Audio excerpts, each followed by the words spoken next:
माननीय अध्यक्ष जी, जो लोग इतनी बातें करते हैं, सरकार इतने सालों तक चलाई है, मैं ये नहीं मानता उनको किसानों की दिक्कत का पता नहीं था या उनको समझ नहीं थी। पता भी था, समझ भी थी, और उनको मैं उन्हीं की बात आज याद कराना चाहता हूं। ये मौजूद नहीं है, मैं जानता हूं, लेकिन देश के लिए समझना बहुत जरूरी है। मैं एक कोट पढ़ता हूं। The state took initiative to amend their state APMC act in the year 2005 itself, providing for direct marketing, contract farming, setting up of a private market, consumer farmer markets, e-trading, and notified the rules in 2007 to implement the amended provision.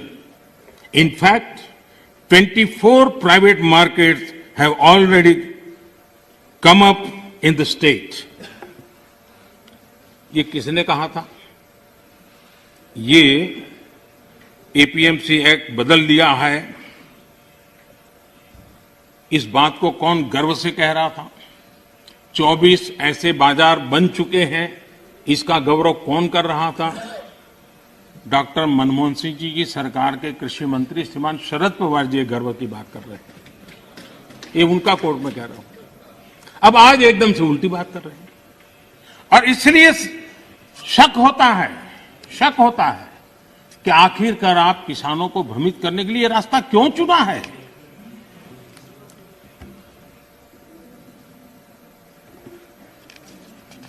देश की मंडियां चल रहे हैं, syndicate और कीमतों को प्रभावित करने वाले नेक्सस में के बारे में जब उनको पूछा गया, उनको एक सवाल पूछा था कि ये नेक्सस है मंडियों वालों वगैरह का, तो क्या कहना है? तो शरद पवार का एक दूसरा जवाब है, वो भी बड़ा इंटरेस्टिंग है। उन्होंने कहा था, किसानों के बचाव के लिए ही तो एपीएमसी रिफॉर्म को प्रमोट किया जा रहा है, ताकि किसानों को एपीएमसी मंडियों का विकल्प मिले। जब ज्यादा व्यापारी रजिस्टर होंगे तब स्पर्धा बढ़ेगी और मंडी में सांठगांठ इससे खत्म होगी। ये बात उन्होंने कही है, और इसलिए मैं समझता हूं कि इन बातों को हमने समझना होगा।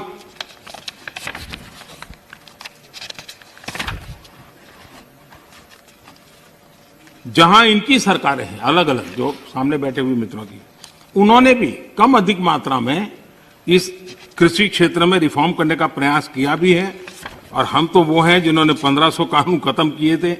हम प्रोग्रेसिव पॉलिटिक्स में विश्वास करते हैं, हम रिग्रेसिव पॉलिटिक्स में जाना नहीं चाहते हैं, और इसलिए, और भोजपुरी में तो एक कहावत है, कुछ लोग ऐसे हैं, भोजपुरी में कहावत है, ना खेलब ना खेल देव, खेल में बिगाड़ब।